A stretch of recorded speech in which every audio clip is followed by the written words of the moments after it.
Nu kan vi næsten ikke tillade os at udsætte det længere. Nu er vi klar med foredrag om ferie i Canada i autocamper. Inden vi går i gang, vil jeg lige endnu en gang øh, gentage et par fakta omkring lyden. Jeg ved, vi går igennem. Jeg har tjekket, det går fint igennem. Så skulle der være problemer med at høre, hvad jeg siger, så er det lige at følge instrukserne her på skærmen, altså lige nedenfor. Ups, det skulle være der. Øhm, Det er lokalt, hvis der er et problem, så rod lidt med det, og så skal det nok lykkes. Det er jeg helt sikker på. Først en kort introduktion til, hvad jeg er for en løjser. Jeg hedder Dorte, som I nok ved, og det er mig, der er stifter og i hvert fald medejer af Autocampers.dk, som blev grundlagt i 2017, fordi vi synes, at det simpelthen var for bøvlet at booke en autocamper som dansker. Så vi prøver at gøre det så nemt som muligt og finde vej igennem det, der kan ligne en jungle i hvert fald, sådan at alle jer, der har lyst til at komme ud og opleve ikke bare Canada, men for eksempel Canada i autocamper, får det lidt nemmere. Og det er jo i samme åndedrag derfor, vi holder foredrag på en aften som i aften, nemlig for at give lidt overblik over, hvad mulighederne er, hvad man skal holde øje med, når man skal finde en god vogn. Hvad er der med sæsoner? Hvad gælder der med camping? Hvad kan man opleve osv.? Alt det vil jeg forsøge at komme ind på i aften. Men inden vi kommer dertil, så vil jeg gentage min opfordring til at stille spørgsmål. Man kan gøre det i kommentaren, hvis man følger med på Facebook, eller man kan bruge chatten inde på vores hjemmeside, hvis det er der, man følger med fra. Jeg har lidt hjælp fra min bror Søren, som sidder i Schweiz. Han gør, hvad han kan for at svare undervejs, men han kan muligvis ikke nå at svare alle, så vi følger op efterfølgende, hvis det bliver nødvendigt. Vi skal nok svare alle i hvert fald, det lover jeg. Lige ganske kort om aftens program. Først lige et svar på, hvorfor man overhovedet skal tage til Canada i autocamper. Jeg har selv lige været der, kom hjem i slutningen af september, så det står lysende klart for mig, og jeg håber, at jeg med billeder, jeg har med hjem, kan vise, hvorfor det er oplagt at tage til Canada i autocamper. Så er der en del af foredraget, der er mere praktisk, og som kigger på, jamen, hvad er repertoiret af autocamper egentlig? Hvad skal jeg vælge? Øh, og hvordan er det, jeg kan sikre mig en booking, hvor jeg betaler det, autocamperen skal koste, og helst ikke så meget mere. Og for at gøre det ekstra nemt, så har jeg et par tip med til, hvordan man booker billigt, men også lidt info om rabatter, der gælder på nuværende tidspunkt. Når den del er på plads, så dykker vi ned i selve Canada. Jeg tager jer på en sådan en kort, men forhåbentligvis dejlig tur til nationalparkerne i Canada, det vil sige Banff, Jasper, Yoho og hele området der, som hedder Canadian Rocky Mountains. Og når vi er der, kommer jeg også lidt ind på campingpladserne. Det er erfaringsmæssigt noget, der kan volde lidt jeg vil sige, udfordringer er nok et stærkt ord, men det giver anledning til mange spørgsmål. Hvordan er det, jeg griber det an? Og det synes jeg har klare svar på, eftersom jeg lige selv har været der. Så det får vi også med. Og slutligt, så slår vi lige et smut forbi Vancouver Island, hvor jeg også var på min tur.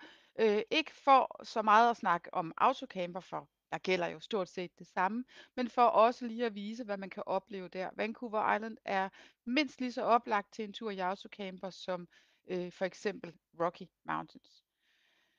Men vi starter lige med nogle af godbiderne. Her er vi midt i Canadian Rocky Mountains ved Moraine Lake, som vi vender tilbage til. Der er utroligt flotte landskaber i de her nationalparker, og ligesådan enormt mange flotte vandrestier, og dem vender jeg tilbage til løbende. Der er muligheder for dem, der gider lidt, og der er bestemt også muligheder for dem, der har lyst til en hel masse herude på vandrestierne. Så er der dyreliv. Det her, det er bare et eksempel, men der er jo ulve, elge, sortbjørne som den her, grizzly bears. Der er sågar pumaer i Rocky Mountains, bjerggeder og meget mere. Så der er masser at opleve, for så vidt angår dyreliv. Jeg glemte helt hvaler og alt, hvad der hører havet til her. Det vender jeg også tilbage til. Og så er der det, som jeg kan se flere allerede har stillet spørgsmål ved, nemlig gode muligheder for fantastisk camping i Canada. Øh, Inden for nationalparkerne, der skal man lige sådan kende kodeks for at finde godt vej i det, og det har jeg forsøgt at give indblik i lidt senere. Så jeg skal nok slå et slag for camping i nationalparkerne. Det er virkelig dejligt. Og nu vi er ved det, ikke? Det her, det er stranden, altså en søbred ved en af de mange campingpladser, som er i Rocky Mountains, og hvor man bare kan daffe herned, og så sidde og slappe af i absolut stilhed, og så nyde den her smukke, smukke udsigt. Øh, og det er jo så, det leder mig derhen til også at sige, at det er jo en af grundene til, at man skal vælge netop autocamper. Der er fællesskab, der er ro, og man er ude i naturen hele døgnet. Man vågner op i det. Man kan sidde og stene i aftenskumringen med udsigter som denne her. Så det er værd at have med i overvejelserne, når man tager beslutningen om det skal være autocamper eller noget andet, man rejser i. Jeg synes også, at det er værd at nævne, at fleksibiliteten en autocamper giver virkelig gør en forskel, når man er i Canada. Det er meget store nationalparker. Der er langt til byerne, eller kan være langt til byerne. Så er man i en autocamper, behøver man ikke i samme grad at indrette sig efter geografien, om man vil. Man kan blive ude i naturen, man kan lave mad, når man er sulten. Man kan smøre en madpakke, hvis man finder en fin vandresti, og tage det lidt, som det kommer. Det synes jeg er en af autocamperens kæmpe styrker, når man er langt ude i naturen. Og apropos natur, så er der altså bare enormt dejlige muligheder i Rocky Mountains. En ferie i autocamper i Rocky Mountains er rimer på masser af frisk luft, masser af natur, og også lidt til mullerne på lårene. Det er oplagt at komme ud og bruge benene også, når man er her. Der er så smukt og dejligt at være på vandretur. Jeg har været lidt inde på det, men for lige at samle op, altså fordelen med autocamper, og det er jo så, altså det står for min regning en fordel. Man skal kun pakke ud en gang i stedet for at være lidt en sigøjner, hvor man kommer ind på et nyt hotel og pakker sin kuffert op og i utallige gange. Så er der fleksibiliteten. Jeg vil også slå et slag for børnevenligheden. Børn finder sig enormt hurtigt til rette i en autocamper. Det bliver deres hjem. De lærer at finde rundt inde i autocamperen, og så betyder det mindre, at omgivelserne skifter hele tiden. Så er der det med, at man kan spise ude, når man har lyst til det, og hjemme, når man hellere vil det. Det er også en måde at styre budgettet på, kan man sige. Picnickurven, som altid er ved hånden, man kan lige smøre sig en mad, og så er man klar til at være væk fra autocamperen i et stykke tid. Ja, og så samværet, som jeg også nævnte før. Jeg synes, at det er autocamperens styrker, både for familier, men bestemt også for par. Nu bliver jeg et hak mere konkret, for hvem kan egentlig køre autocamper i Canada? Og svaret er, at det er der rigtig mange, der kan. Man skal være 21 år for at være forsikret, når man lejer en autocamper. Det betyder også, at man ikke kan få lov, hvis man ikke er fyldt 21 år. Der kræves ikke andet end almindeligt kørekort, og det er uanset vogntype i Canada, og det er simpelthen fordi, at vægtgrænsen i Canada er en helt anden end de 3,5 ton, vi er vant til herhjemme. Så lille kørekort eller almindelig kørekort, om man vil, er nok. Man kan også køre til USA, når man lejer autocamper i USA, hvis man ønsker. Altså det er muligt at passere grænsen. Det eneste, man skal huske, det er, at man skal aflevere autocamperen i samme land, som man hentede den i. Ikke nødvendigvis på samme station, hvilket leder mig frem til den nederste linje her. Envejslejre er mulig, og det giver altså masser af plads til sådan en udfoldelse på rejsen. Jeg har indtegnet stationerne, som er mulige at hente og aflevere fra i Canada her på kortet. Og envejsleje betyder jo, at man kan hente i for eksempel Vancouver og aflevere autocamperen i Nu nævner jeg Calgary, fordi det er ret oplagt. Der er mange, der gerne vil se det vestlige Canada, men det kunne også være Halifax helt mod øst. Jeg vil dog advare mod at blive for ambitiøs, når man holder ferie i en autocamper. Ikke fordi, at man ikke kan flytte sig, men snarere fordi, at nydelsen i lige så høj grad ligger uden for autocamperen som inde i den.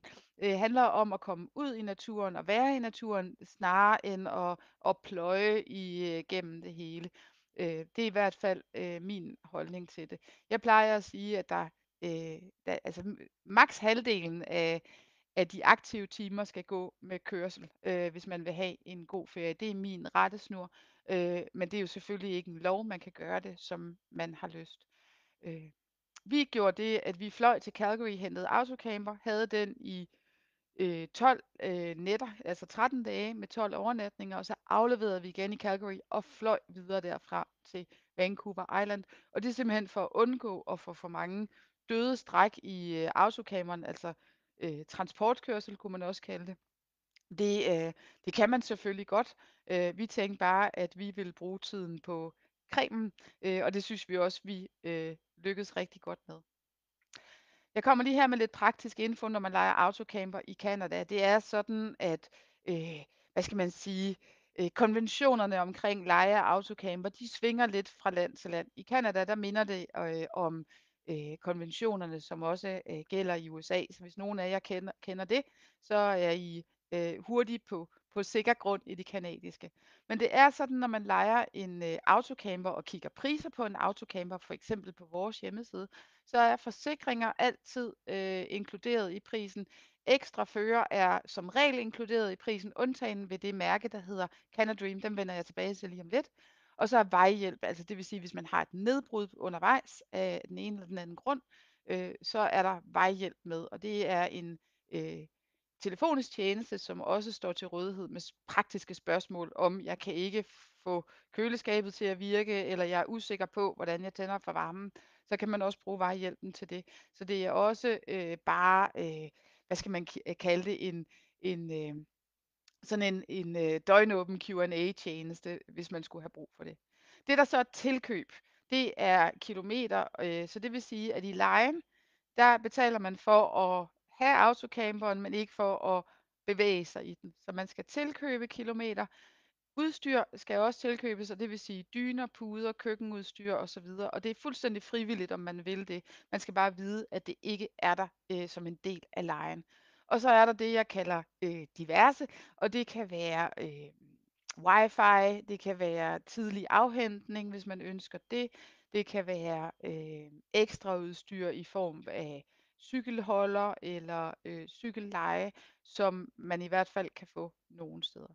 Så vil jeg også lige gøre opmærksom på, at der er selvrisiko på forsikringen, men at rigtig mange rejseforsikringer faktisk dækker selvrisikoen på leje af bil og autocamper. Det er ikke noget, jeg kan love, I har i jeres forsikring, men tjek det lige inden I eventuelt booker og vælger en forsikringsløsning, fordi det kan meget vel være, at I allerede er dækket, og der er ingen grund til at betale dobbelt for noget. Kan man ikke lide selvrisiko, har man ikke en rejseforsikring, som dækker, så er det stort set altid muligt at reducere eller eliminere sin selvrisiko mod mere betaling. Og det kan man alt sammen se inde på vores hjemmeside, hvis man begynder en booking, så kommer det hele frem. Og det er I selvfølgelig velkommen til at gøre det.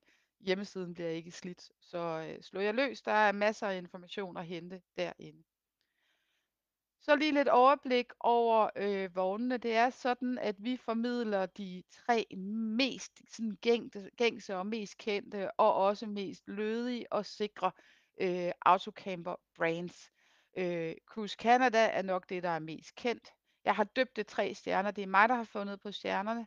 Fraserway er nyere vogne og typisk vogne med noget med mere udstyr.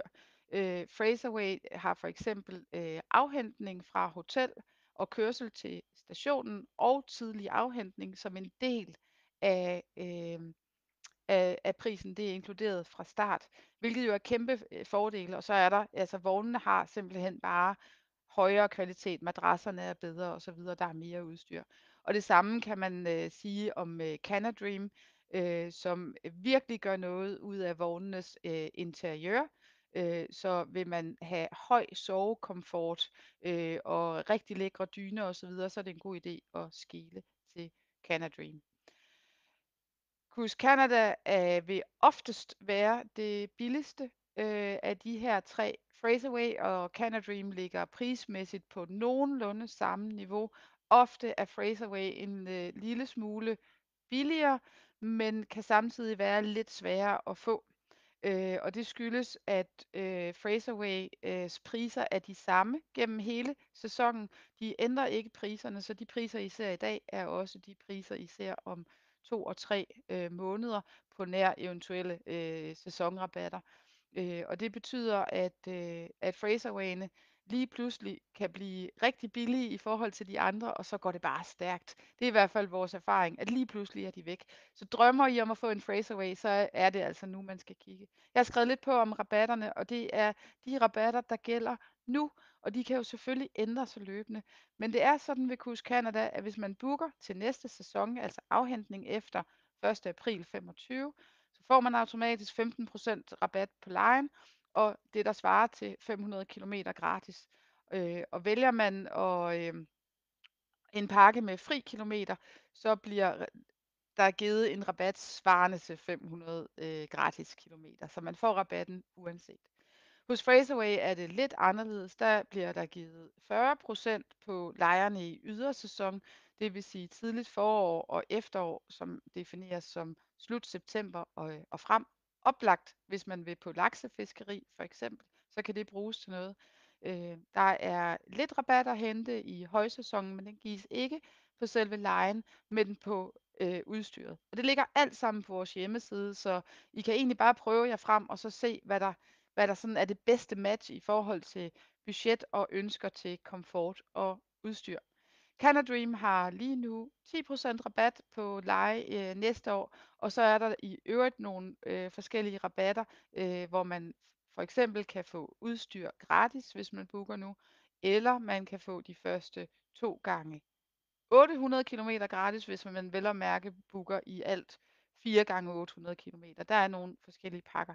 Og går I kløjs i alt det her rabat, og er det svært at finde ud af, hvad der lige er det mest optimale, så tag endelig fat i os. Vi er på jeres side og hjælper med glæde jer til at få den løsning, der er bedst for jer. Jeg dykker lige ned i Cruise Canadas vogne, og det skal ikke blive en meget detaljeret gennemgang. Det er mere bare lige for at åbne op for, hvad der så findes af variation inden for Cruise Canada. Den mindste vogn C21 er 21 fod lang, og har 4 senge. Jeg vil sige, at er det større mennesker, så bliver den hurtigt lidt for lille. Så er en C25 med 5 senge mere oplagt. Der er simpelthen mere plads på grund af dens lidt større, altså den er bare mere rummelig indenfor. Der er lidt mere plads til alle. Og er man mange, eller vil man sikre sig rigtig god plads, så er C30 med 7 senge måske den bedste løsning. Vær i øvrigt opmærksom på, at C21 ikke nødvendigvis er meget billigere end C30. Nogle gange er C30 billigere. Så har I ingen præferencer med vognstørrelsen, så kan der også være en besparelse at hente her. Et hurtigt kig ind i en C25, altså fra Cruise Canada, og lige et par indretningsbilleder. Jeg har ikke mere med fra vognen, og det er simpelthen fordi, I kan finde alle de her informationer inde på vores hjemmeside. Jeg vil blot lige nævne, at når man vælger autocamper, så kan det være en god idé lige at skele til indretningen, sådan at sengekonfigurationen passer godt til jer, der nu engang skal rejse. Og sengestørrelsen, vær opmærksom på det. Det er ikke altid, at alle senge er enormt store. Så er I 4 høje mennesker, så er det nok en god idé at lige tjekke sengestørrelserne, inden I trykker på book-knappen i hvert fald. Så er det sagt. Så er vi i Fraserway, og der er flere vogne end det, I ser her, så jeg har fokuseret på vogntyper. Der findes både den lille van, som er enormt handy og nem at køre i, så vil man ikke ud i noget stort køretøj, er den oplagt at se på. Så er der truck campers, som er firehjulstrækkere, rigtig gode, hvis man vil ud på grusvej og den slags, så er det oplagt at kigge i den retning. Der er måske ikke så meget plads indenfor i sådan en, men til gengæld så er der masser af frihed og masser af muskler på vejene. Og så er der den klassiske Alcove autocamper, som også kommer i flere størrelser. Og I kan måske også ane det. De største af modellerne har det, der hedder slide out, og det vil sige mulighed for at udvide autocamperen, når man holder parkeret. Og det er altså noget, der virkelig øger pladsen indenfor, så man får mere plads, altså simpelthen mere gulvplads. Det bliver rarere at være mange indenfor. Hvis man rejser 2 i sådan en C-class, så er det måske ikke noget, man lægger mærke til, men bruger man alle sengene, så kan den ekstra gulvplads virkelig give noget ekstra komfort undervejs på rejsen. Her kigger vi ind i en af de store Fraserway vogne, og jeg valgte lige at tage det her billede med, så I også får et indtryk af den kvalitetsforskel, som er mellem de to vogne. Der er gjort noget mere ud af interiøret. Der er også gjort mere ud af de udstyrspakker, man kan leje. For eksempel får man en økse med, når man lejer hos Fraserway, og det er selvfølgelig fordi, at der meget ofte er brænde på campingpladserne og bålplads, og så er det jo nærliggende at tænde op om aftenen og rigtig nyde stemningen på campingpladsen. Canadream har samme vognrepertoire som Fraserway, altså både en van og en truck camper, og så de mere klassiske Alcove camper. Så det er mere eller mindre det samme. Jeg nævnte før det her med den super sovekomfort. De siger, at man sover lige så godt i en Canadream autocamper, som man gør på et hotel. Øh, og det er jo selvfølgelig et løfte at give, men der er virkelig gjort noget ud af sovekomforten hos Canada Dream. I øvrigt er de teenage-proof, og hvis det ikke var, fordi mit billede var placeret lige oven i alkovesengene, så ville I kunne se, at der faktisk er 2 enkeltsenge deroppe. Det er muligt at samle det, så det bliver en dobbeltseng, hvis man hellere vil have det. Men har man teenager med, så er det jo ofte et ønske, at man ikke skal dele seng. Og der er det altså Canadream, der har den bedste løsning, hvis I spørger mig. Det er også Canadream i øvrigt, der har den bedste løsning, hvis man gerne vil afsted på ferie i autocamper om vinteren i Canada. De har nemlig en vogn, der er isoleret således, at tanksystemer og alt andet er oppe, og kørevognen er også ekstra isoleret, sådan at det bliver en god, komfortabel tur. Der er ikke noget til hinder for, at man tager på tur i autocamper med for eksempel Cruise Canada. Man skal bare vide, at tanksystem og så videre ikke kan bruges, når der er hård vedvarende frost, og det skyldes simpelthen, at rør og så videre ikke er isoleret. Det bliver ødelagt, det frostsprænger. Så vil man afsted og have komfort om vinteren, og altså der kan blive rigtig koldt i Canada, så er det Canadream, man skal kigge på. Priserne er meget rimelige, synes jeg, for dem, der vil ud på sådan et Canadream eventyr med komfort med i pakken. Så er vi ved mine hurtige 3 bud her på, hvordan man kommer frem til en god, altså fornuftig leje. Altså hvordan får man mest muligt for pengene, når man lejer autocamper i Canada. Jeg har sammenfattet det, som I ser her. Bestilt tidligt, og det hænger selvfølgelig sammen med de rabatter, jeg nævnte før. Der er mange rabatter at få nu efterhånden, som sommeren 25 nærmer sig, jo færre rabatter bliver der. Det andet er, at udvalget alt andet lige er større nu, end det bliver, når vognene begynder at blive booket op. Vil I have en envejsleje, så er det bare om at få bestilt. Det er meget nemmere at få en envejsleje igennem nu, end det er, når vi kommer senere hen. Og det har selvfølgelig noget at gøre med, at en envejsleje forudsætter, at stationen, man henter vognen fra, kan undvære vognen videre hen i sæsonen. Så jo færre bookinger der er, jo nemmere er det for stationen at give et ja til en envejsleje. Toeren hedder Start Stort, og det er mit underfundige sprog for, at det altid er billigst at leje fra en større by. Og en større by i Canada er typisk Toronto, Vancouver eller Calgary. Kommer man ud på de mindre steder, for eksempel Whitehorse eller Halifax, så er priserne generelt højere, og det skyldes simpelthen bare, at konkurrencen er lavere øh, derude på de mindre steder. Det er nu ikke noget, der giver problemer for de fleste danskere, for man ankommer jo typisk med fly til Canada, og det er meget nemmere at finde fly til Calgary og Vancouver, end det er at finde fly til for eksempel Whitehorse. Det er også billigere. Jeg har taget en lille kort præsentation med, som bare lige kort viser, hvordan det her ser ud, sådan omsat til praksis. Jeg har bare hoppet ind på vores hjemmeside, har udfyldt en søgning. Jeg vil gerne til Calgary, jeg vil gerne til, jeg sprang noget over, undskyld. Forår, efterår. Undskyld, det gik lidt for stærkt for mig. Øh, Sæsonen er ret kort i Canada. Højsommeren er ret kort, så kommer der forår og efterår på hver side af det, og så er der vinter. Så det er altså vognene her, de skal ud og rulle i løbet af en ret kort sæson, og det betyder, at efterspørgselen er rigtig stor, særligt i højsæsonen, og lidt mindre i forår og efterår, og det afspejler priserne. Så hvis man vil afsted til en fornuftig pris, så kig forår og efterår, og forår er i den her sammenhæng sent i maj og frem til Sankt Hans, eller det er efter 5. 10. September i Canada, og så frem mod månedsskiftet, vil jeg sige. Måske endda frem til midten af oktober. Vinteren, den kommer jo, og kommer tidligt og slipper sent, så man skal måske ikke være for overmodig med det her. Men der er muligheder for at få nogle rigtig fine lejre i forår og efterår. Det har i øvrigt den fordel, at der er lidt mindre tryk på ude i nationalparkerne, hvis man kommer sådan på kanten af højsæsonen frem for i højsæsonen. Så der er muligheder her. Og det er sådan set det, jeg gerne vil vise med det her eksempel. 31. maj har jeg valgt, og 14 dage frem, ind og ud af Calgary. Og jeg har jo egentlig bare trykket søg, og så kommer det her op. Og jeg nævnte jo lige før, at C30'eren, som er den store 7-personers autocamper, ikke nødvendigvis er dyrere end de mindre. Her er den faktisk billigere, og det er simpelthen fordi, der ikke er så mange familier, der tager afsted på den her tidspunkt, så efterspørgselen på C30'eren er lidt mindre, og det afspejler sig så i prisen.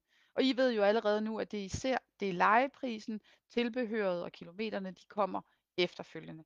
Hvis vi nu antager, at vi vælger os en C25'er i det her tilfælde, så vil det se sådan her ud med et lille sammenfatning af, hvad man skal regne med i selvrisiko, at ekstra fører er inkluderet, og at vejhjælp er inkluderet. Jeg har jo nævnt de her ting senere. En lille sammenfatning.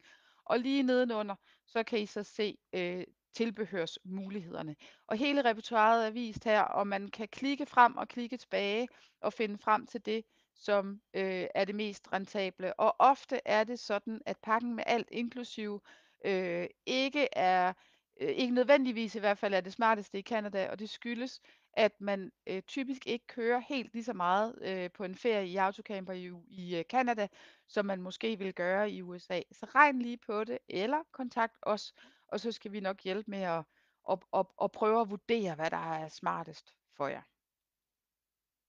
Og når I så sidder og kigger på priserne, så skal I bare have i baghovedet, at vi har prismatch hos Autocampers. Så finder I samme autocamper på samme tidspunkt billigere et andet sted, så matcher vi gerne prisen. Vi skal bare se dokumentation. Og vær i øvrigt opmærksom på, at vi tilbyder på Cruise Canada, at man kan bestille en autocamper i dag og i morgen med 0 depositum, det vil sige, at man reserverer den uden at skulle betale noget, og så er der fri afbestilling indtil depositum skal betales, og det er en 8-9 uger før afhentning eller noget i den stil. Så det er en mulighed for lige at sikre sig en autocamper, bagefter kigge på fly, hvad ved jeg, men det gør det mindre nervepirrende at booke autocamper samtidig med fly og gøre det på den måde. Og vi bliver ikke sure, hvis man afbestiller bagefter. Vi bliver bare glade for at få det at vide i så god tid som muligt, fordi så stresser man ikke vores system unødigt. Så gør endelig brug af den mulighed også. Og med den her indkøring, så er vi landet i Canada. Og jeg vil lige sige, inden jeg sådan kaster mig alt for meget ud i det, at jeg har forsøgt at bruge egne billeder til foredraget her. Og det kan godt være, at det ikke er jordens smukkeste billeder hele vejen, men jeg tænker, at det er ærligt forstået på den måde, at det giver et sådan en-til-en indsigt i, hvad man kan forvente sig af en tur i autocamper. Og I vil kunne se, at på nogle af billederne, der er det lidt skyet, og på andre er det bestemt ikke. Af og til har jeg været nødt til at snyde lidt med et lånt billede, og det har selvfølgelig sine årsager. Øh, jeg skal nok prøve at gøre opmærksom på det undervejs, men det I ser her, det er i hvert fald egne billeder hele vejen. Det er bare små eksempler på, hvad man kan se i canadiske Rocky Mountains. Det er sådan, når man kører ind i Rocky Mountains, så kommer man til en stor port, hvor man kører ind i nationalparken Banff, hvis man kommer fra Calgary i hvert fald. Og når man først er her, så tager man ligesom ophold i nationalparken i en hel uge eller i 12 dage, som vi gjorde. Altså i al den tid, man har tænkt sig at være i Rocky Mountains. Og derfor kan det betale sig at købe det, der hedder et Discovery Pass. I kan se billetten der i billedet, som er adgang for køretøjet og dens passagerer ubegrænset i et helt år. Så det et pass koster 150 canadiske dollars, og 1 dollar er 5 kroner værd. Så 750 kroner, og så kan man ture rundt alt det, man har lyst, køre ind, køre ud, også hvis man vil det. Det er nemt og helt sikkert en god løsning på nationalparkerne i Rocky Mountains, hvis man har tænkt sig at være der i mere end et par dage. Rocky Mountains ligger her en fjerdedel inde fra vestkysten i Canada. Vær opmærksom på, at Canada er et kæmpe, kæmpe land. Så det der, det der forekommer måske at være en lille overskuelig tur, er i virkeligheden en kæmpe tur. Jeg har lavet det her kort, som viser nationalparkerne. Jeg tror, at det har i hvert fald været min erfaring, at det kan være lidt svært at forstå, hvordan det hele hænger sammen. Så jeg vil prøve at forklare det, som jeg selv ligesom fik det ind og fik det lært og forstod det. Man kommer ind i nationalparkerne fra sydøst, hvis man kommer fra Calgary. Det er den nederste grønne pil. Og alt det blå, det er Banff Nationalpark. Alt det grønne, det er Jasper Nationalpark. Så er der den gule, som er Yoho, og den orange, som er Kootenay National Park. Men de hænger jo sammen, som I kan se. Og med det her Discovery Pass, der kan man frit rejse fra nationalpark til nationalpark. Lige så snart man er inde, så bliver der skruet ned for alt lir. Der er ikke reklamer. Det er virkelig begrænset, hvad der er elmaster og så videre. Det er natur, natur, natur. Og som I måske også kan ane på kortet her, så er der ikke ret mange veje at vælge imellem. Og Gud skal takke og lov for det. Det betyder, at der er masser af uberørt natur herinde. Det er så dejligt. Man kan parkere langs vejen, og går man 10 meter, det passer ikke, 10 minutter, så mærker man simpelthen ikke, at man har en vej i nærheden. Det er vidunderligt dejligt. Og for lige at give et indtryk af størrelsen, der er en 1,5 timers kørsel fra Calgary til nationalparkens grænse, og cirka de her 288 kilometer fra Banff, som er den sydligste by i nationalparkerne, og op til Jasper, som er den nordligste. Og det vil sige, der er vel en 350 kilometer fra nord til syd i nationalparkerne her. Så et ordentligt stykke natur, som er rigtig godt passet på. Vi starter lige i Banff by, hvor man typisk vil proviantere. Der er supermarkeder, restauranter, outdoor-butikker og alt muligt andet. Og det er klart den største by i nationalparkerne. Så det er oplagt ligesom at gøre sine ærner her, inden man tager ud i vildmarken. Der er en rigtig god, rigtig stor campingplads i tilknytning til Banff. Det er den, der hedder Tunnel Mountain Village 1 og 2 er der faktisk. Det er klart de største. Det er her, det er nemmest at få plads, uanset hvad. Og Banff er et super godt udgangspunkt for naturoplevelser i Banff Nationalpark. Så campingpladsen her er absolut en rigtig god løsning. Den ligger et par kilometer uden for Banff by, men det er lige meget, for der er busser. Man kan selvfølgelig også tage autocamperen ind. Der er også autocamper parkering i Banff, som oven i købet er gratis. Der er 5 minutters gang ind til centrum, det klarer man. Men der er også busforbindelser. Der er i det hele taget busser rigtig mange steder hen fra Banff, og det kan være rigtig rart, at man ikke skal pakke op og pakke ned, altså gøre autocamperen klar til kørsel, men man bare hopper på bussen. Det giver også noget fleksibilitet. Alle behøver ikke at skulle det samme. Og fra Banff kan man enten med autocamperen køre til Lake Minnewanka, som er en af de her utrolig flotte gletsjersøer, hvor man eventuelt kan tage en sejltur på søen. Man kan tage op på Sulphur Mountain. Det er med gondol op på toppen. Det er en gammel vejrstation, der er deroppe. Der er virkelig flot udsigt heroppe fra, så en oplagt udflugt. Man kan tage bussen op til gondolen og gondolen videre op, eller man kan gå op på Sulphur Mountain fra busholdepladsen eller parkeringspladsen herop og nyde udsigten, eller vælge at tage gondol op og gå ned. Det kan man selv tilrettelægge. Det er en vandretur på en 2-3 timer, og der er nogle højdemeter at knække, så man får brugt man har kaloriemæssigt plads til en is, når man kommer ned igen, lad os sige det på den måde. Johnston Canyon vender jeg også lige tilbage til lidt senere. En sådan en smal kløft med rigtig flotte vandfald og så videre. Jeg har flere billeder med derfra.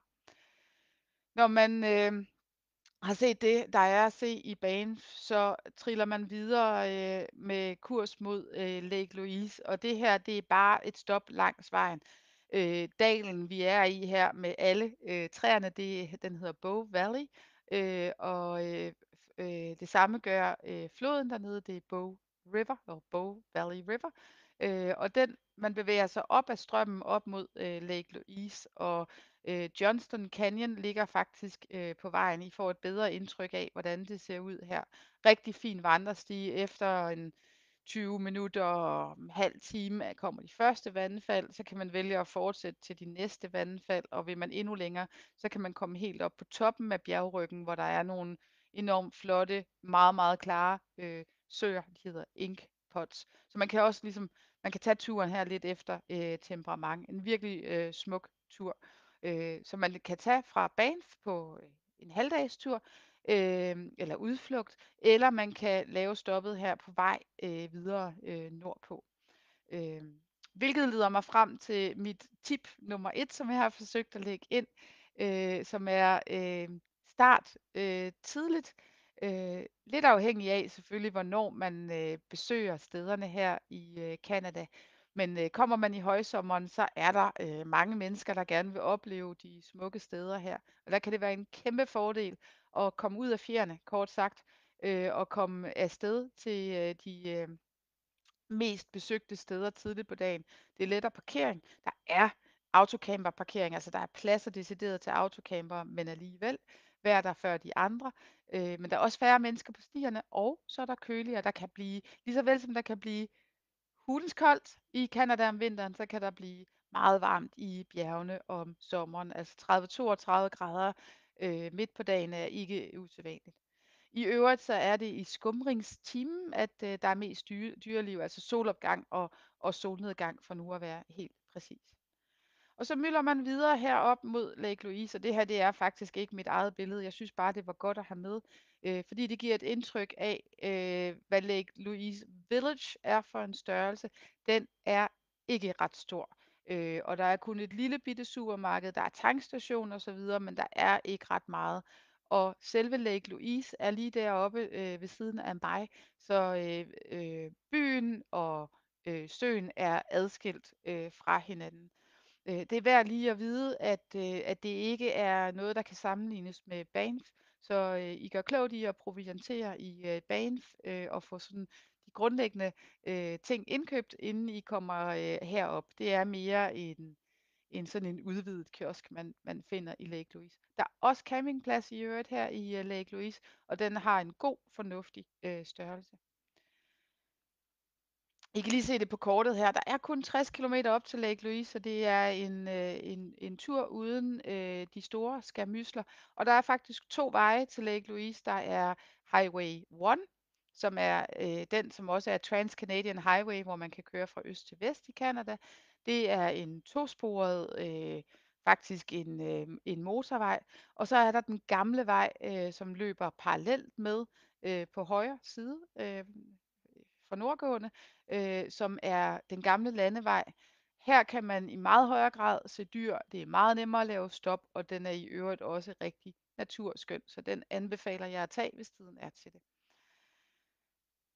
Nu kommer vi op til Lake Louise, og et klart højdepunkt heroppe, det er Moraine Lake, som I ser her på billedet. For mig, vi var der på vores tur her i Canada. Det var et absolut højdepunkt på turen. Der er super flot. Både med søen, der har den her helt strålende farve, men også baggrunden med de her 10 peaks, altså 10 bjergtoppe, som omkranser søen. Der er i øvrigt rigtig fine vandremuligheder heroppe. Vi gik op til det, der hedder Constellation Lakes, som I kan se på billedet.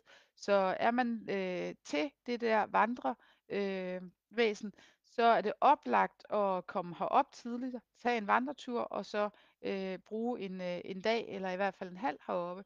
Øh, Det er en fejl ikke at tage til Moraine Lake, når man er på de her kanter.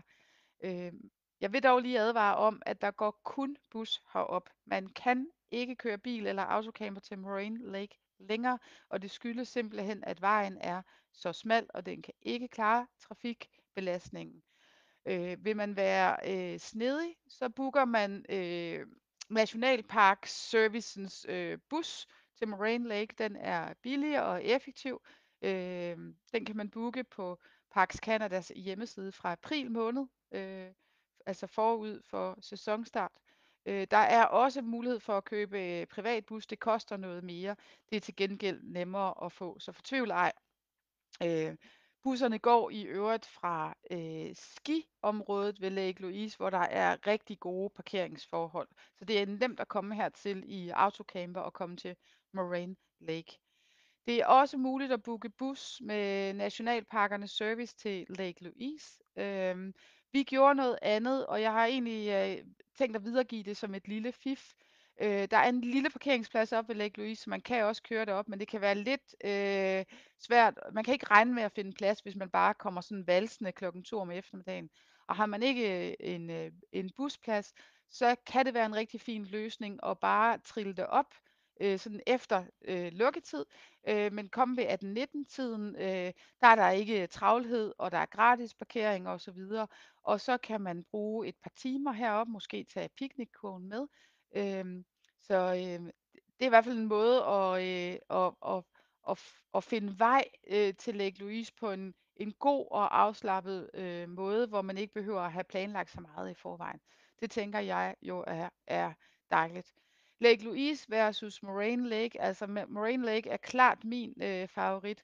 Lake Louise bærer lidt præg af, at den har været verdensberømt i mange år, så den er mere udbygget med busser, der kommer lidt tættere på, og med en rigtig sådan bred sti. Altså der er lidt mere asfalt heroppe, og også det store Fairmont Hotel, som I kan se på billedet her.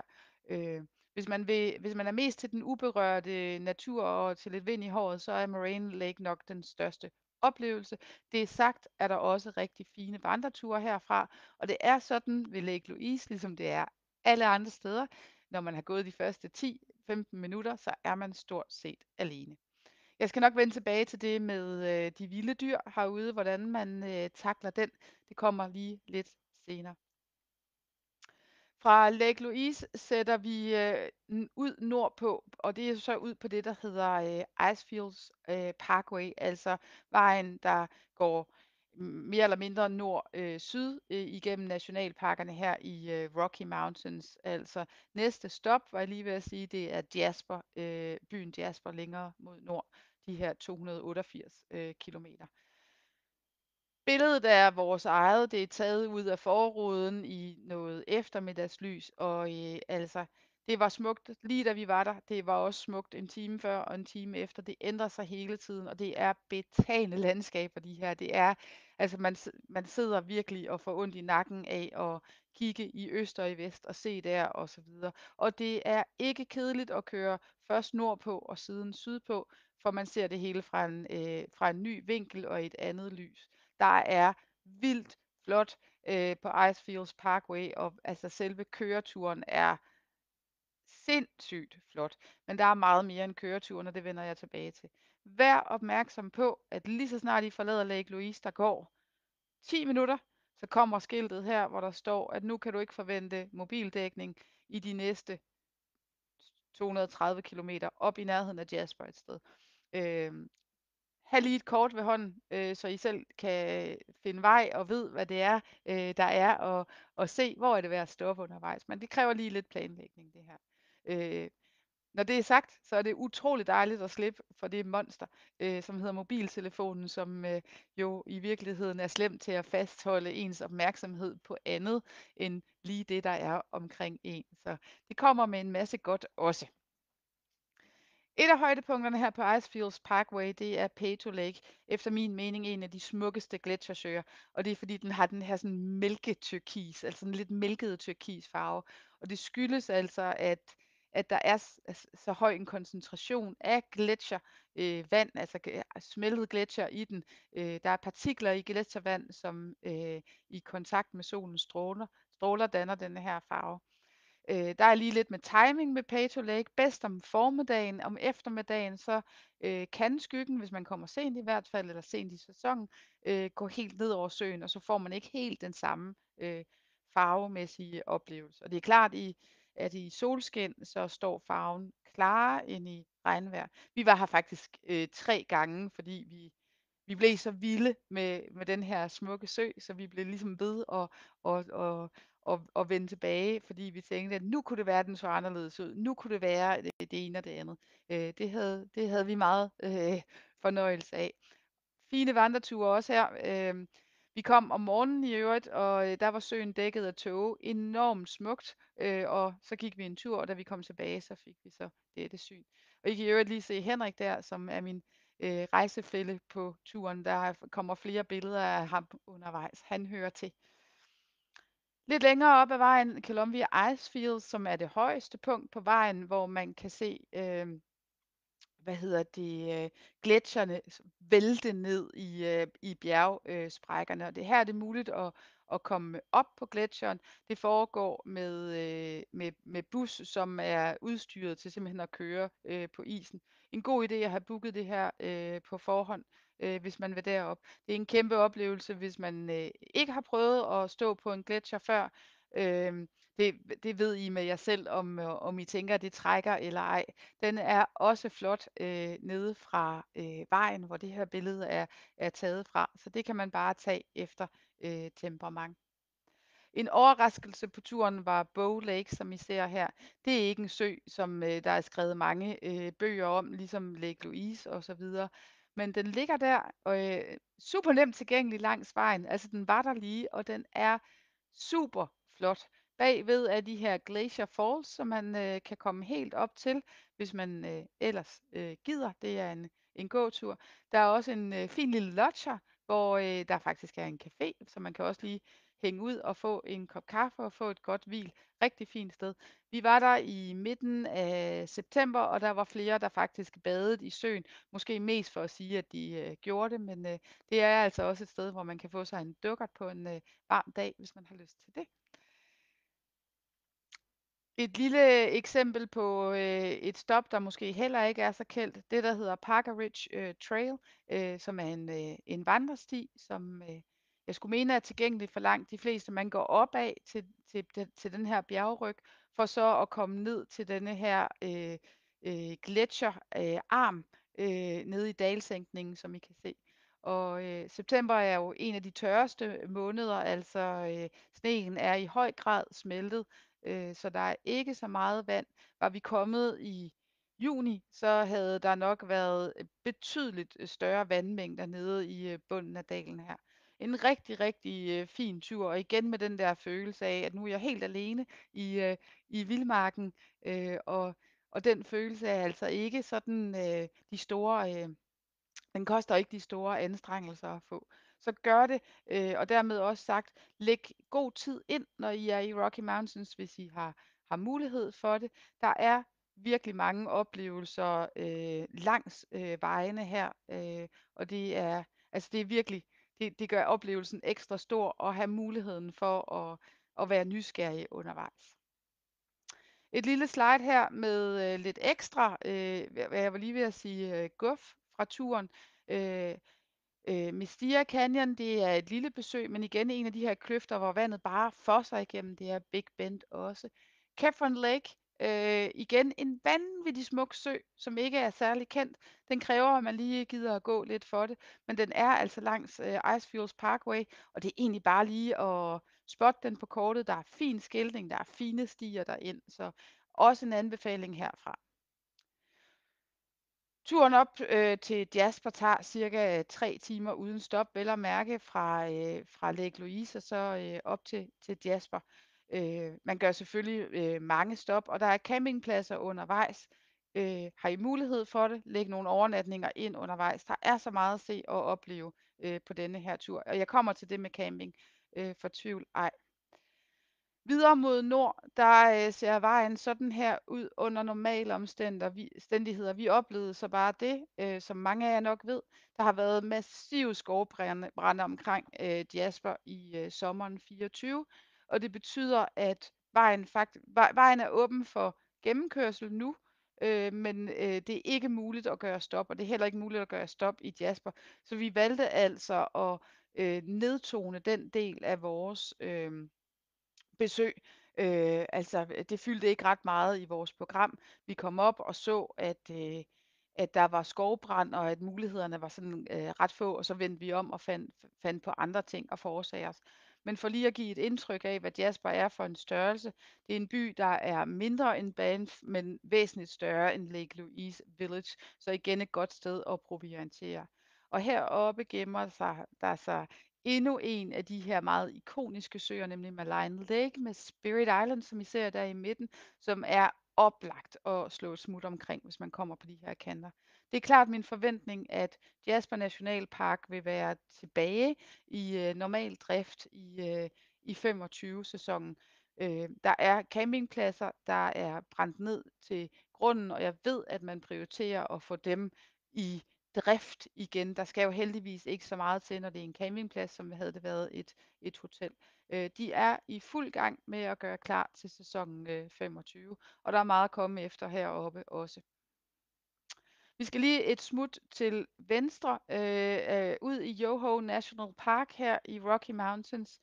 Endnu en rigtig fin sø er Emerald Lake, og det fine ved den, det er, at man kan komme på en rigtig fin gåtur rundt om søen.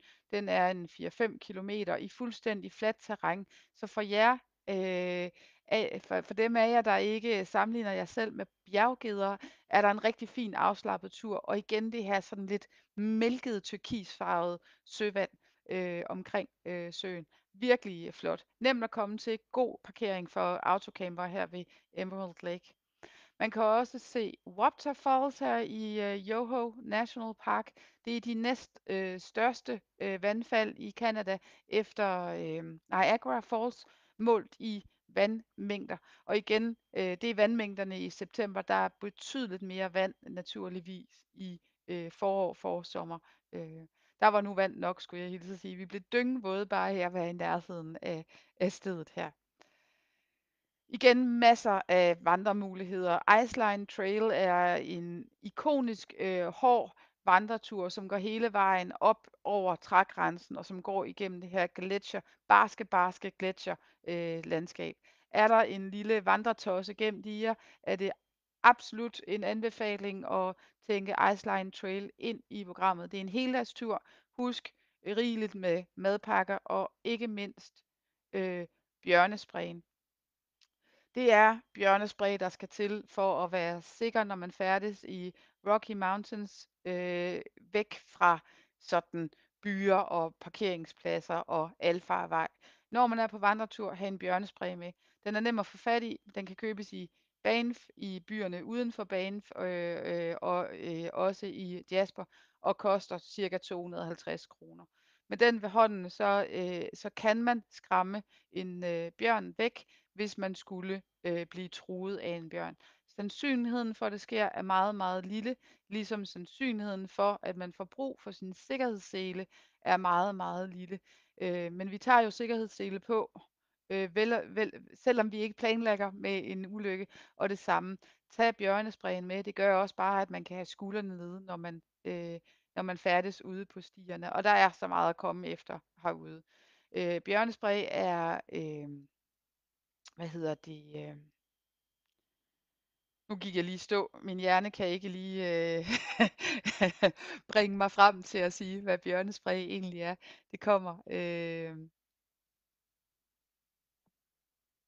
Det kommer lige om lidt til mig. Jeg tror bare, jeg lige går videre, og så er jeg sikker på, at jeg får hjælp af min underbevidsthed lige om lidt.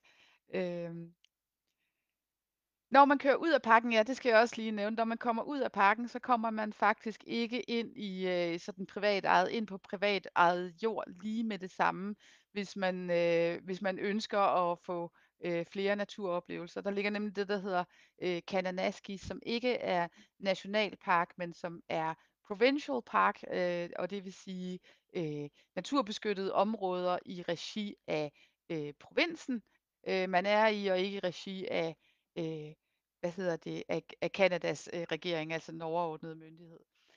Kananaskis er mindre kendt, men kunne lige så godt være på niveau, altså sådan berømthedsmæssigt niveau, som alle de andre steder, jeg lige har vist. Der er virkelig flot i Kananaskis, og som en lille bonus, så er stederne her knap så besøgte.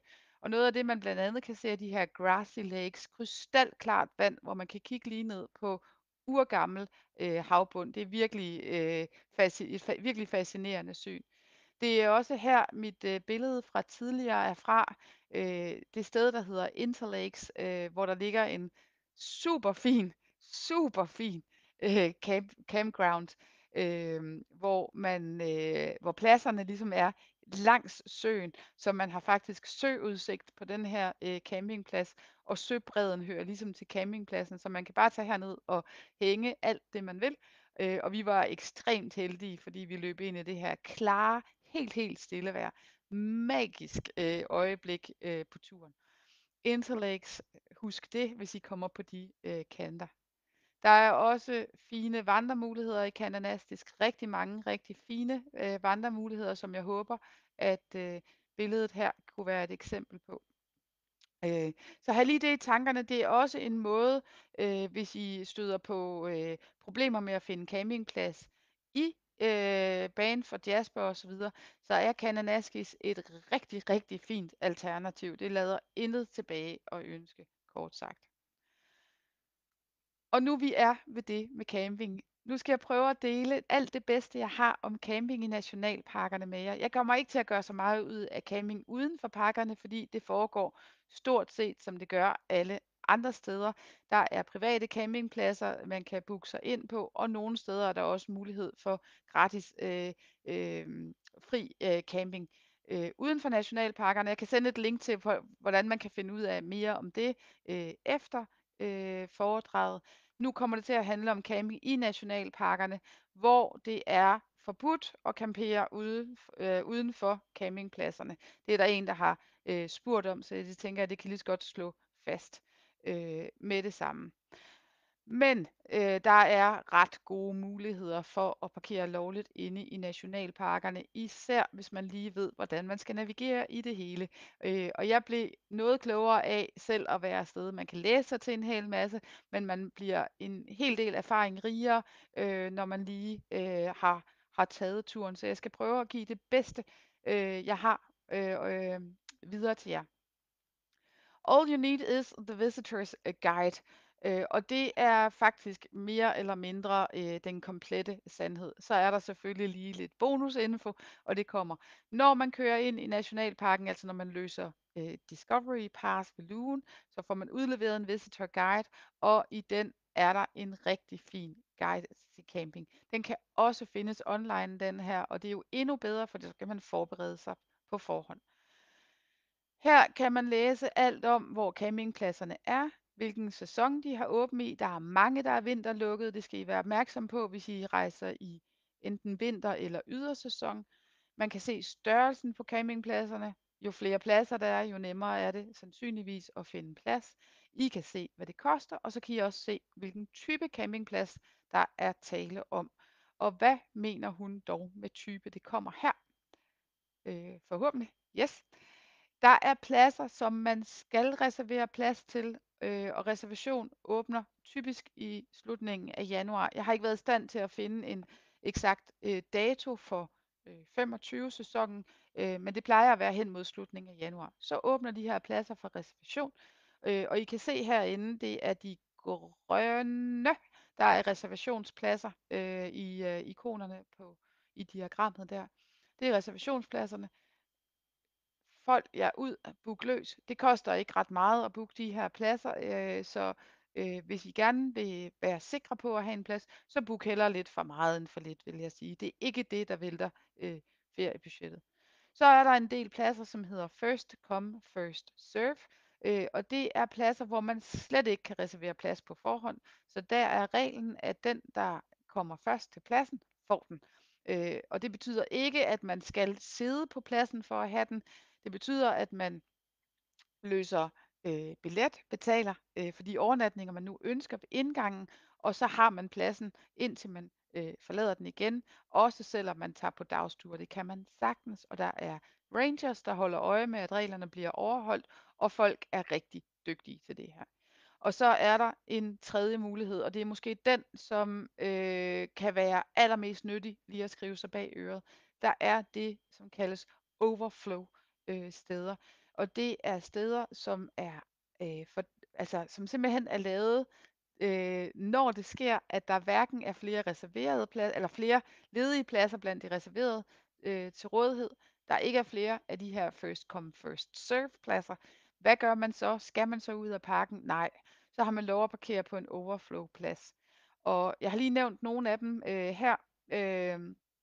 Og det er selvfølgelig for at være så konkret som muligt, for at gøre det nemt for netop jer at finde vej i det, hvis I selv skulle komme afsted. Der er overflow ved Mosquito, den ligger på Icefields Parkway, ved Monarch, som ligger i Yoho, og ved Lake Louise, som ligger i Banff National Park. Og der er altså rigtig gode muligheder. Det koster typisk en 10 eller $20, altså det vil sige 50-100 kroner at holde på overflow. Her holder man tæt, man har ikke strøm og så videre, man har ikke mulighed for at lave bål, men man har en overnatning, og tit er det faktisk rigtig hyggeligt, fordi man kommer til at sludre med sine naboer. Så de her overflow-pladser er lige så gode som alle mulige andre. Men her kan man jo ikke reservere eller noget som helst. Der er det bare med at være der, når det gælder, og så finde sig en plads. Folk plejer at være meget hjælpsomme og være med på, at her holder vi tæt for at give plads til så mange som muligt. Så det kan man sagtens. Det var det, jeg havde med om camping. For dem af jer, der er tilmeldt, så sender jeg lidt links på mere info om camping efter foredraget. Og dem, der er med på Facebook uden at være tilmeldt, gå ind på vores hjemmeside, tilmeld jer, så får I selvfølgelig også den mail. Jeg runder aftenen af med lidt kig på, hvad man kan på Vancouver Island, og den her del kommer til at handle mest om de oplevelser, der venter på Vancouver Island. Der er gode campingmuligheder på Vancouver Island, ikke så meget i Nationalpark, som jeg har talt om, men typisk i det, der hedder Provincial Park, øh, hvor der er rigtig mange campingpladser på Vancouver Island, og jeg vil foreslå, at man koncentrerer sig om dem, fordi de er naturskønne og ligger sådan væk fra trafik og væk fra asfalt. Det er her, man får de bedste oplevelser, efter min mening i hvert fald. Og hvad kan man så på Vancouver Island? Det er i hvert fald oplagt, hvis man er til dyreliv. Og jeg har taget et par bjørnebasser med, og det er også mine billeder. Det er for at give et eksempel på, hvordan det rent faktisk er, når man oplever dem. Øh, I kan også se en lille hvalhale her på billedet. Det er også en af mine egne pukkelhvaler fra en tur på sundet ud for Victoria, som ligger på sydspidsen af Vancouver Island. Det er hovedbyen her. Meget britisk by, super hyggelig. Så vil man have lidt byliv på turen, så er Vancouver Island oplagt at slå et smut forbi. Det er også her, der er et sådan et fisherman's wharf, eller det man finder i San Francisco. Det her, det er mindre og hyggeligt, og der er rigtig fin street food her også. Så hvis man skal have et par dage, hvor det måske ikke handler så meget om campingliv, men lidt mere om byliv, så vil jeg foreslå Victoria Man kan tage autocamperen med herud med færgen, og det er, altså det er ligesom vores storebæltsfærge, og det er der ikke ret mange ben i. Fra Victoria kunne man eventuelt lige leje cykler et par timer og tage en tur ned på sydspidsen af øen, hvor der er virkelig, virkelig smuk skærgård. Og vil man opleve dyr, så foreslår jeg i hvert fald, at man sætter kursen mod Campbell River, og jeg kan se, at der mangler et P i Campbell River. Det staves faktisk C-A-M-P, Bell River. Der er lige en smutter fra min side der. Men det ligger sådan halvvejs oppe på Vancouver Island, og så på østsiden, som altså vender ind mod Canada. Billedet her viser, hvordan der ser ud i sundet her mellem Vancouver Island og fastlandet. Der er utrolig smukt, og der er masser og masser at se, og så også masser af liv. Her kommer et billede fra en hvalsafari med spækhugger. I kan se de runder derude i baggrunden fra en af de her hvalsafari-både, som man kan være med. Det kan også se sådan her ud, altså gummibåd eller Zodiac, som canadierne kalder det. Men ud på vandet og se dyr, og der er altså virkelig en rigdom af dyreliv i det her område. Så jeg kan ikke sige, at der er hvalgaranti, men der er noget, der virkelig minder om det. Bestanden af pukkelhvaler er for opadgående i området, og det er bestanden af spækhuggere rent faktisk også. Vi var heldige at komme rigtig tæt på en pukkelhval, er der faktisk 2. I kan se dem jage fisk her. Som de gik helt ind under kysten, og det de faktisk gjorde, det var at dykke, og et dyk, der påbegyndes, det ser sådan her ud. De dykker ned, blæser luft ud i en cirkel, og holder dermed deres fangst sådan samlet i en søjle omgivet af vandbobler, og så jorder de ellers op nedefra, og så op mod havoverfladen, mens de fanger så mange smådyr, som de overhovedet kan. Og pukkelhvalerne er egentlig dyr, der fortrinsvis lever alene, men de her 2 var altså gået sammen om jagten på føde her i sundet mellem Vancouver Island og Vancouver.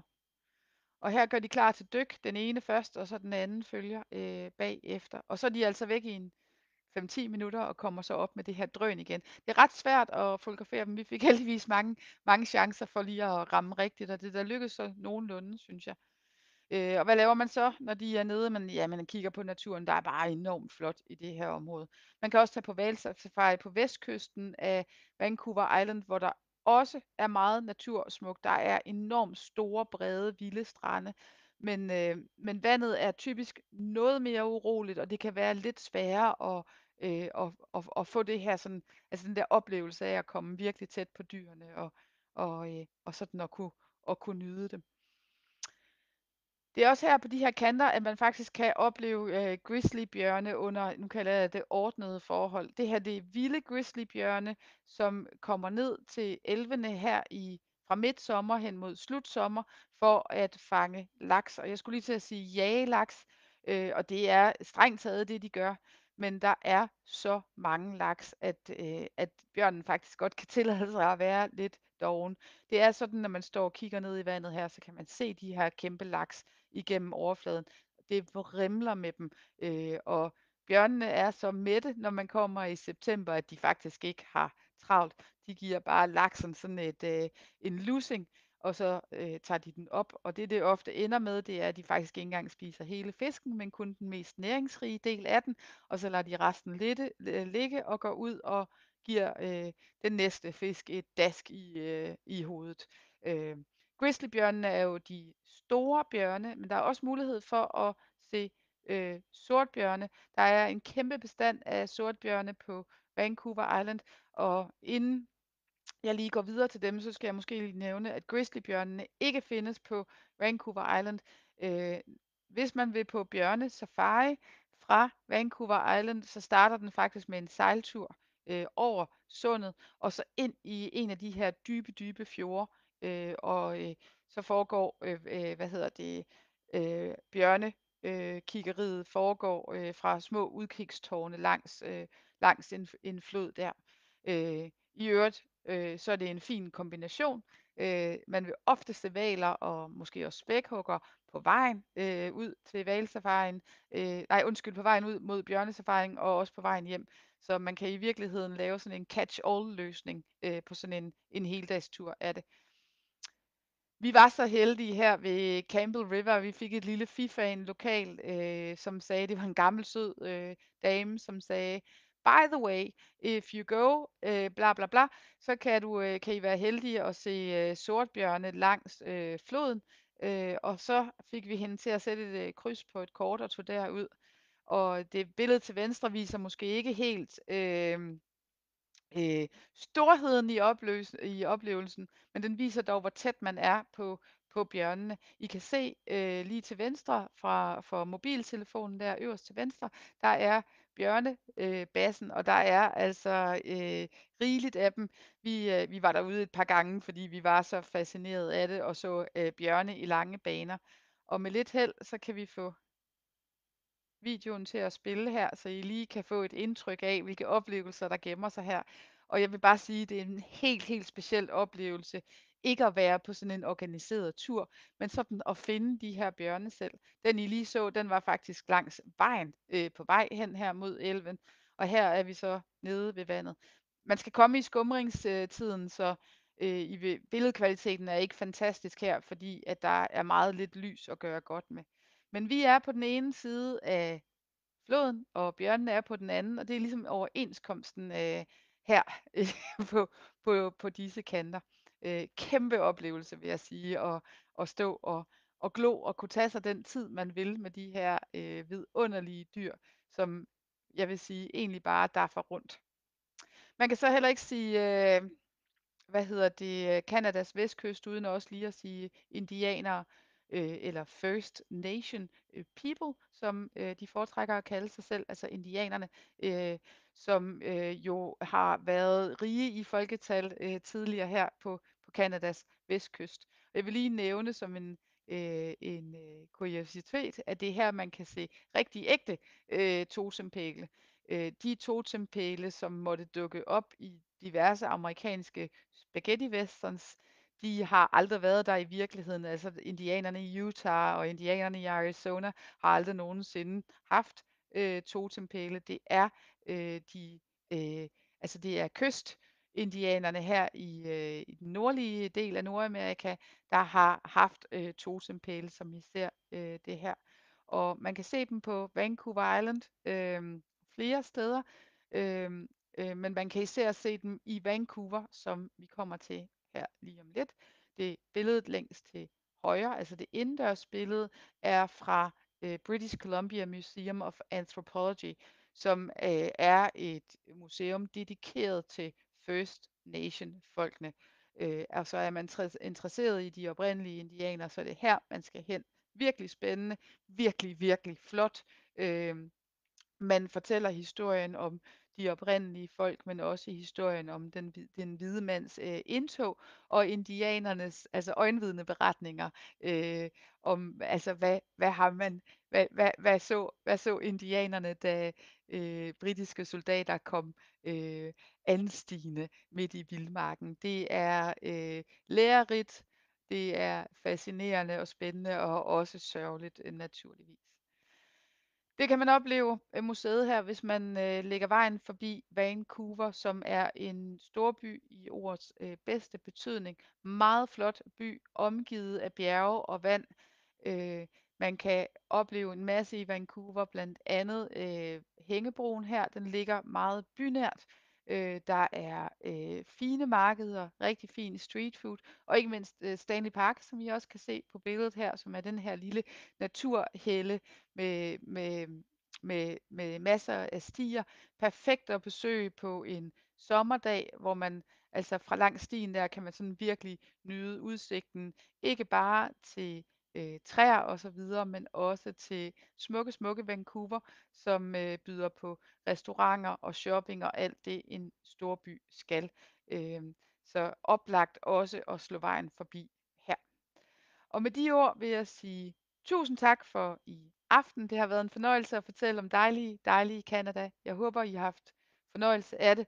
Øhm, Hvis I har spørgsmål, så forsøm ikke at skrive til os. I kan gøre det i dag, men vent også gerne til i morgen. Det sker der intet ved.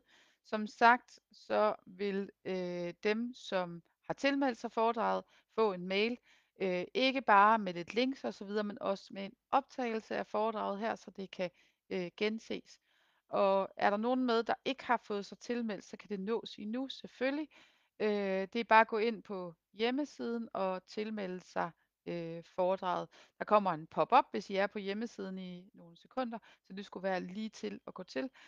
Og skulle det være svært at finde af den ene eller den anden grund, så send os bare en mail og skriv, at I også gerne vil have mail med links og med video. Det får I selvfølgelig fra os.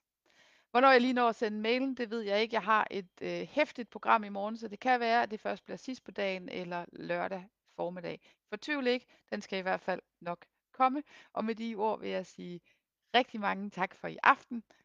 På gensyn.